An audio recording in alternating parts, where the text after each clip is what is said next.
So a couple of days ago, I got married to my partner of 3 years, and my stepdaughter tried to ruin it. But it didn't work out so well for her. Basically, my husband and I had gone to high school together, and after we graduated, we kind of lost touch and had our own lives. I dated a couple of guys before I met my ex-boyfriend, and he and I dated for 8 years. Now, obviously, you guys might be wondering why I did not get married to him, and that was because he didn't want to get married.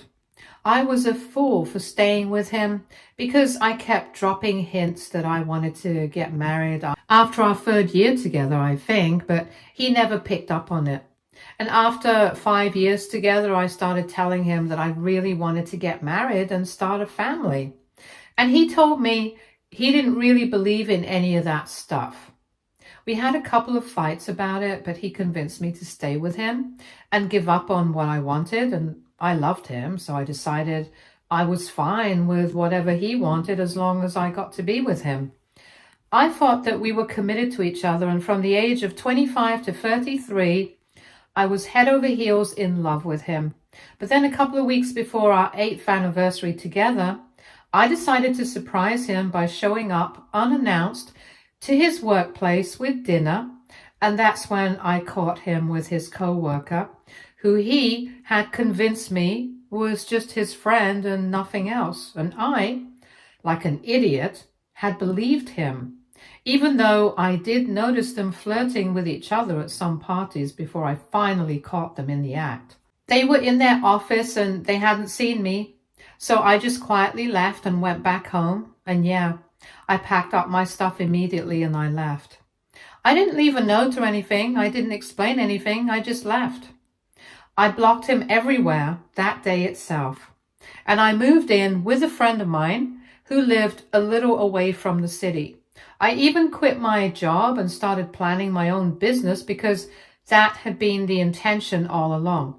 And now that I was already starting from scratch, I figured that it might as well be a good time for this. Thankfully, our finances had always been separated because I was a strong believer of the fact that if I was not married to him, then there was no need for our finances to be merged or anything. But anyway, it was a very difficult process emotionally, and it's not like he didn't find me. He did come to visit me after he figured out where I was staying. And we had a huge fight because even when he showed up, it was not to apologize. It was basically to call me out on the fact that I was the one who had been nagging him about marriage and kids for so long that it stressed him out. And that's what led to the cheating. So basically, he was blaming me for the fact that he had cheated, and I couldn't take that. We had a huge shouting match. And in the end, I physically kicked him out of the house because I couldn't bear to see his face anymore. And when I say that I kicked him out of the house, I literally mean it. That was how 8 years of our relationship came to an end. Everything just imploded. And for about 2 years after that, I was single on purpose. I didn't go out on any dates. I didn't say yes to anybody who asked for my number. I just tried to live by myself for a while after I moved out of my friend's house. In those 2 years, I got therapy. I worked on my business, and thankfully now I'm doing much better. It has taken a lot for me to move on from what happened because 8 years of my life is no joke. I gave them all up for that man, and he ruined what I wanted for myself. I wanted to get married and I wanted to have a family. But by the time I met my husband again, I was already 35. And now that I'm married, I'm 38. So obviously having kids is a bit risky right now. And I feel like my husband was the one who took that away from me. So it's obviously pretty traumatizing. And I love my husband. But I don't think I'll ever be able to let go of the bitterness that my ex left me with. My husband and I reconnected at a high school reunion 3 years ago, and I really hit it off with him. So I gave him my number and we started texting and talking, and that's how we got together. He had been married before, and he even had a daughter from his previous marriage with his college girlfriend. Unfortunately, she passed away 6 years after giving birth to their daughter, and since then, he had raised his daughter himself. Out of respect for that, I had always tried my best with his daughter, but unfortunately, my stepdaughter never came to like me. She was always hostile. She hardly reciprocated my attempts to be friendly towards her, and in the past 3 years, she has shown me multiple times that she doesn't want anything to do with me. Even my husband had tried to get her to like me and get us to spend time together, but she was least interested. It's obvious that she doesn't want anything to do with me, and lately we have come to respect that, and we just steered clear of one another. And since she was at college, for the most part, it was easy to be at home. However, she had come back to stay with us in the days leading up to the wedding, and even then, she was doing her best to make everything as unpleasant for me as possible. And I was ignoring all of it. I guess I shouldn't have, and I guess I should have seen the red flags, because on the day of my wedding, she pulled off something totally insane. A couple of days before the thing, she had asked me if she would be allowed to bring a +1 to the wedding. And I was a bit skeptical because I don't know what kind of guy she would bring, but even then I said yes because I did not want to create more drama. And guess who she showed up with on the day of the wedding? Of course, it had to be my ex-boyfriend. Thankfully, we had already had the ceremony, so there were no interruptions there. It was during the reception that she brought him in, and everybody was just staring at him because people know about my past relationship. I could not believe it because I couldn't imagine anybody being so cruel to me for no reason, because it's not like I've done anything to hurt her.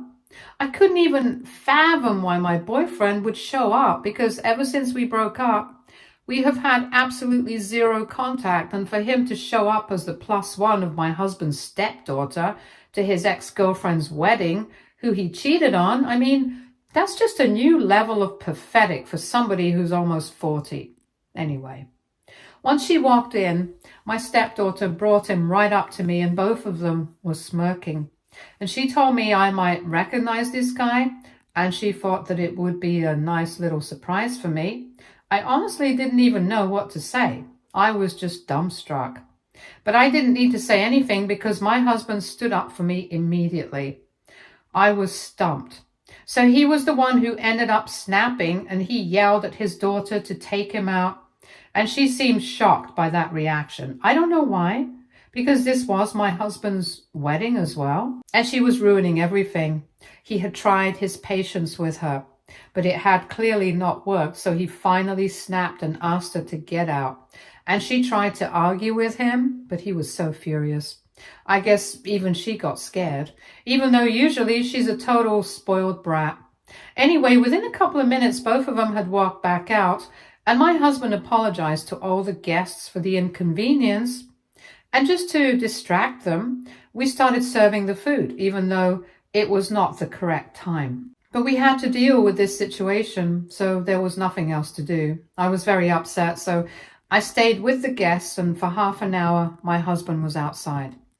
And when he came back, he told me that he had nothing to worry about anymore, and we could proceed with the event as usual now.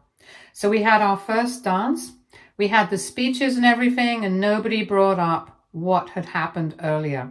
Thankfully, in that respect, people were quite nice, and I was allowed to forget about everything that had happened.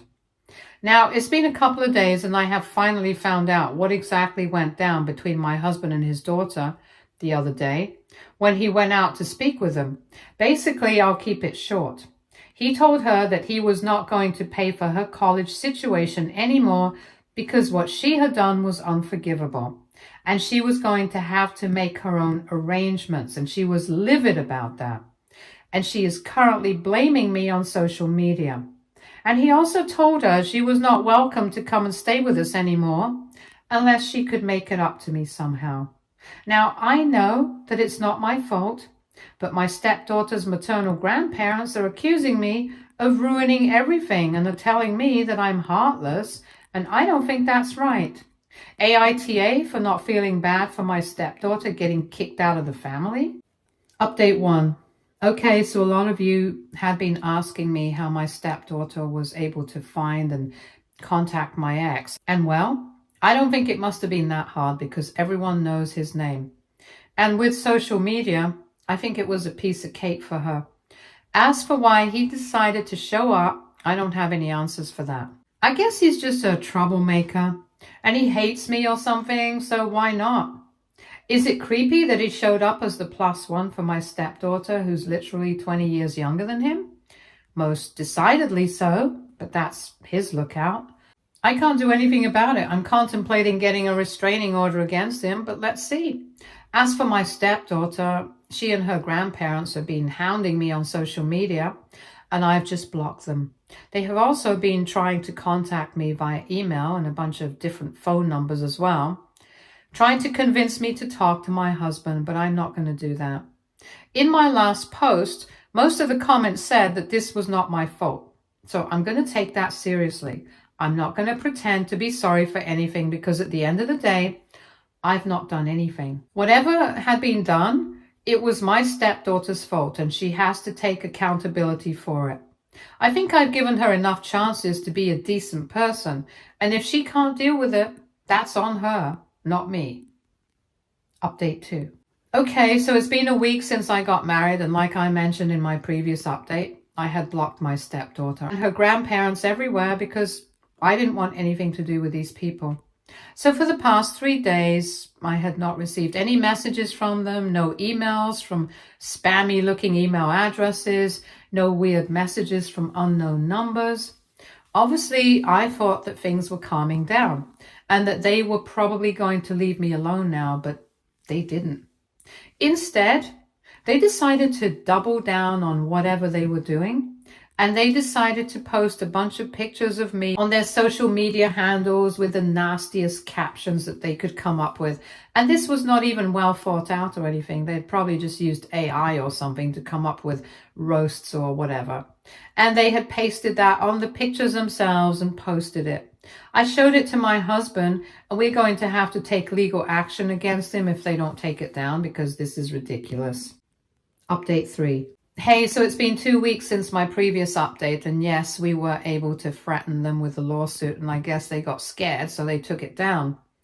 But my stepdaughter went on to threaten me, telling me that she would make sure I regretted whatever I had done for the rest of my life, and she was going to haunt me. I don't know what that means, but I was quite annoyed by then, so I decided to speak to my lawyer, and I filed for a restraining order against this girl because I don't trust her at all. I don't know what she's capable of. She just seems unhinged now. My husband has apologized to me several times, even though it's not his fault. I know that he has tried his best, but I guess some people are just spoiled. I don't know what her problem is. My husband thinks it's the fact that she thinks I'm going to replace her in his life and that he's going to prioritize me more, even though he has always tried to keep a balance. So I don't know where that came from. But this kind of insecurity which hurts people, I don't know what to think about it. I felt bad for her because she was just 20, but now I don't feel anything for her anymore. I just hope that she can leave me alone now because I can't deal with this nonsense. Thankfully, my husband's by my side, so as long as he's with me, I don't really care about anything else. And anyway, after that threat, and after I filed for a restraining order, she hasn't really said anything. So I'm guessing that she might actually leave me alone this time. So I'm hopeful. Story 2. I grew up in a family where legacy wasn't just a concept. It was the only thing that mattered. My great-grandfather started a manufacturing business back in the day. Old school metal parts, bolts, hardware, factory tools. Nothing glamorous, but it was stable, reliable, and profitable enough that each generation could coast off the one before it. By the time I was born, the company had ballooned into a multi-million-dollar operation. Everyone in my family worked there. My grandfather was the CEO. My dad and uncles ran different departments. My cousins were being groomed as the next wave. Even the family dinners sounded like board meetings half the time. And for a while, I thought I'd fall into it too. When you're raised in that kind of bubble, you just assume it's your path. until I didn't. College changed things for me. I majored in business, but I got exposed to other things: startups, tech innovation, sustainable design. I started seeing the world beyond bolts and industrial contracts. I started dreaming of something else, something that felt like mine. So when I graduated, I told my family I wasn't coming to work at the company. I said I appreciated everything they'd built, but I wanted to start my own business in a completely different field. I was interested in product design and e-commerce, specifically eco-friendly homeware, recycled materials, modular furniture and design. It was risky, sure, but I had a business plan. I had a little saved up and I was excited for once. They didn't take it well. My dad didn't say anything at first. He just stared at me like I told him I wanted to become a magician or something. Then he asked if I was joking. I said no, I was serious. The first blow came from him. He said I was being reckless, that our family had spent decades building a name and reputation, and I was going to throw it all away chasing aesthetics, that no one in their right mind would choose online candles over multi-million-dollar contracts in steel manufacturing. I told him it wasn't about candles, it was about using what I'd learned to build something relevant to the future. He cut me off and said, "We don't need idealists, we need loyalty." After that, it spread through the family like wildfire. My uncle cornered me later that week. He said he tried to advocate for me, but the board wouldn't be comfortable offering me any future position if I walked away from the team. My grandmother, who always said I was her favorite, stopped replying to my texts. Even my cousin, who cheated his way through 2 departments and never worked a day alone in his life, had the nerve to say I was being selfish. What hit hardest wasn't that they didn't agree, it was how fast they turned cold.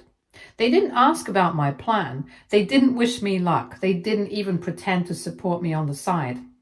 They made it clear I wasn't part of the family business anymore, so I wasn't really part of the family. I moved out a week later, left the city, found a sublet in a smaller town 2 hours away, took a part-time job at a warehouse while I worked on the business at night. Everything was bootstrapped. My website was barely functional. My first few prototypes looked like something a bored high schooler put together in a woodshop. But I kept going. The silence from my family stayed loud. Months passed. I heard through a distant cousin that my chair at the Thanksgiving table stayed empty for appearances, like I was dead, like I'd embarrassed them beyond repair. I remember getting a message once, just a sentence from my aunt. "Still time to come home if you drop the project." I didn't respond. I wasn't about to abandon the one thing that finally made me feel like myself just because it didn't fit their mold. Funny thing is, they talk so much about success and legacy, but never once asked what mine could look like. They had their minds made up. I was the family embarrassment, the one who didn't understand real work, the one who'd come crawling back once I failed, and I'll admit, there were nights I almost did, but I never called. Because even if I had failed, I knew I'd rather fail doing something I chose than succeed at something I was forced into. And that's something they were never going to understand. The first year was brutal. There were days when the sales barely trickled in, sometimes a single order all week. I'd spend my mornings doing part-time shifts at a shipping facility, and then come home to pack my own orders on the floor of my cramped apartment, surrounded by boxes, sticky notes, and samples that didn't look anything like the polished products in my head. There were nights I couldn't sleep because the rent was due, and I didn't know if I'd make it that month. But then something happened. A small blog featured one of my products. Some people would message saying they loved how sustainable it was, and that tiny spark would be enough to keep me moving. I didn't have investors. I didn't have a family name opening doors for me. I had to learn everything: design, marketing, logistics, SEO from scratch. I made mistakes. I wasted money. I failed over and over again. But I never stopped building. My first real break came during the holiday season. In year 2, one of my modular furniture pieces made from upcycled wood and completely collapsible for apartment living got picked up by a mid-sized lifestyle influencer on Instagram. Overnight, I had over 300 orders. I remember crying while handwriting thank you notes because I couldn't believe people actually wanted something I'd made. I hired people to help with the orders because I finally had money, but it was tight. After that, the momentum started to build. I used the profits to improve the website, get professional photos, hire a part-time assistant. I started branching into local pop-up events, urban home expos, and eventually landed a small deal with an eco retail chain. It wasn't flashy, it wasn't massive, but it was working. Somewhere around the 4th year, I got invited to speak at a sustainable design conference. My session was about how small businesses could compete in markets dominated by legacy companies. I still remember standing there on stage, explaining my journey and thinking about how my family used to mock me for chasing aesthetics. I didn't name drop them. I didn't need to, but I could feel the contrast. By that time, I'd quietly heard through old connections that things weren't going well for the family business. They'd refused to modernize their manufacturing process, never bothered to establish an online presence, and ignored rising costs and shifting demand trends. Their contracts were drying up and their supply chain hadn't been updated in over a decade. The market moved forward, they didn't. I didn't revel in it. I wasn't out for revenge, but I also didn't feel sorry for them. They'd called me naive for seeing a future in innovation, but the truth is, they were the ones clinging to the past like it was invincible. I kept building. My product line expanded to include furniture, lighting, and custom decor. All low waste, ethically sourced and designed for modern urban living. A few magazines started to reach out. My brand even got a feature in a piece about disruptors changing the home design game. That's when the family name popped up again. It was just a text from my cousin after 5 years of total silence. No apology, no context, just, hey man, been following your stuff. Looks like you're killing it. Let's catch up sometime. I didn't reply. A month later, a LinkedIn request from my uncle, and then another from my dad, and then finally a phone call. I didn't answer that one either. Not because I was bitter, but because I knew exactly what this was. They weren't proud, they weren't sorry, they were desperate. It wasn't long before I got word that the family business was officially folding. A few of their factories had shut down, their longtime clients had pulled out, and without younger leadership or innovation, they had nothing left to stand on. The empire they worshipped for generations, gone. And the son they cast out for being unrealistic and self-absorbed, still here, still building, still winning. But even if the family business closed down, they weren't going to go broke. They had money. Update 1. It was a couple of days later when my phone lit up with a number I hadn't seen in years. Voicemail followed, and then another, and then a text. Hey, this is Dad. I know it's been a while. We'd really like to talk if you have time. Your uncle and I were hoping we could meet. No pressure, just a conversation. That was it. No mention of the past, no apology, no reference to how they cut me off like I was a disease that would tarnish the family image. Just, we'd like to talk. I stared at the message for a while before locking my phone and going back to work. There were orders to finalize, an upcoming launch to prep. I didn't have space in my head for whatever guilt trip they were cooking up. A few days later, another message came, this time from my mother. She'd never been the type to pick sides. She just stayed quiet while the rest of the family froze me out. I'd always hoped she'd reached out sooner, but she never did, until now. We're proud of you, truly. Your dad might not say it directly, but he is too. I think everyone just struggled with how fast everything changed. We didn't mean to hurt you. We just didn't know how to accept it. I didn't know what part of that I was supposed to believe.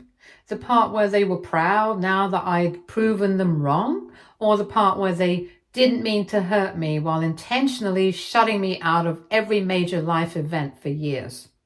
I ignored it. A week later, I got an invite to dinner, just a few of them, they said. They wanted to talk about the future. Against my better judgment, I went. I honestly wanted to show off just a little bit. I don't know why, really. Maybe I wanted to see what they looked like now after the empire had crumbled. Maybe I wanted to prove to myself that I could look them in the eye and not feel like that lost 22-year-old who had to leave his home with a duffel bag and a dream nobody believed in. The restaurant was quiet, mid-range, not one of their usual high-end picks. I guess even their taste had taken a hit. They stood when I walked in, all of them smiling too hard, acting like we were old friends reuniting after a harmless misunderstanding. I sat across from them, no hugs, no fake warmth. My dad started off with small talk about how business is, how life is, how great it is to see me. Then came the carefully delivered speech about how their industry had unfortunately aged out and how their experience might still be valuable if applied to a modern operation. My uncle chimed in, saying they admired how I built something with integrity and sustainability. They said they respected that I carved my own path. Then the question came. They wanted advice, guidance, maybe even a role, mentorship, investment, whatever makes sense.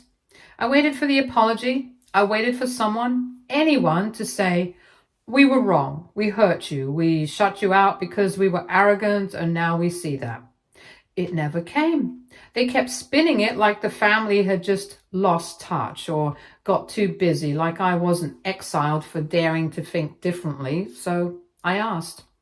I looked directly at my dad and asked if he remembered telling me I was embarrassing the family name. He went quiet.